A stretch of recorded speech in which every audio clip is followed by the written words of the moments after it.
Here's an AFN News update for you. I'm Bronson Woodruff. Hurricane Milton churned Wednesday toward a potentially catastrophic collision along the west coast of Florida, where some residents insisted they would stay after millions were ordered to evacuate, and officials warned that stragglers would face grim odds of surviving.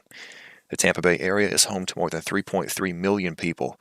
It's avoided direct hits from major hurricanes for more than a century. The National Hurricane Center predicted Milton, which is a monstrous Category 4 hurricane, during much of its approach would likely weaken, but remain a major hurricane nonetheless when it makes landfall late today. According to the National Hurricane Center, Milton was centered early today, about 360 miles southwest of Tampa, with max sustained winds of 160 miles an hour. President Biden is scheduled to speak with Israeli Prime Minister Benjamin Netanyahu today, as Israel expands its ground incursion into Lebanon and considers how to respond to Iran's recent ballistic missile attack. The leader's call, previewed by a person familiar with the matter, is coming 2 days after the anniversary of the October 7, 2023 terror attack by Hamas on Israel that led to the war in Gaza that's now spread into a wider regional conflict. This will be the first conversation between Biden and Netanyahu since August 21st. Now, the person speaking about this was not authorized to discuss the matter publicly and spoke on the condition of anonymity. A federal judge on Tuesday said parents are not able to silently protest a boy playing against their daughters. This is in New Hampshire. Judge Stephen McAuliffe declined to grant an immediate order sought by some New Hampshire parents to allow them to wear pink wristbands with XX on them at girls' high school soccer games to protest biological males playing.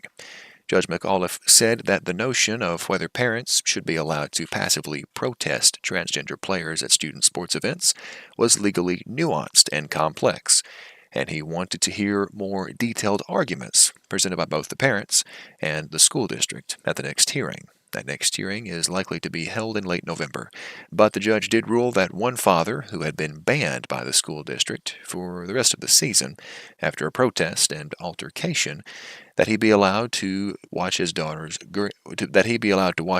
games and pick her up from soccer practice, so long as he did not engage in any protest activity. Oklahoma has amended a previous request for 55,000 Bibles to be placed in public schools that initially matched a version of a Bible endorsed by former President Donald Trump. The request was amended Monday and no longer requires the Bibles to include U.S. historical documents, such as the Declaration of Independence and the Constitution, requirements that match the God Bless the USA Bible that Trump endorsed this year.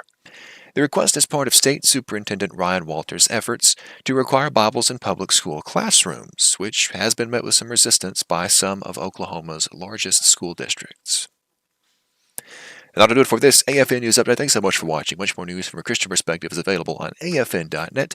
And don't forget, Share-a-thon going on this week. We're now in day 2. Hope you'll consider calling in to make a donation or go online to make a donation to help AFA, American Family Association, continue in its mission. I'm Bronson Woodruff.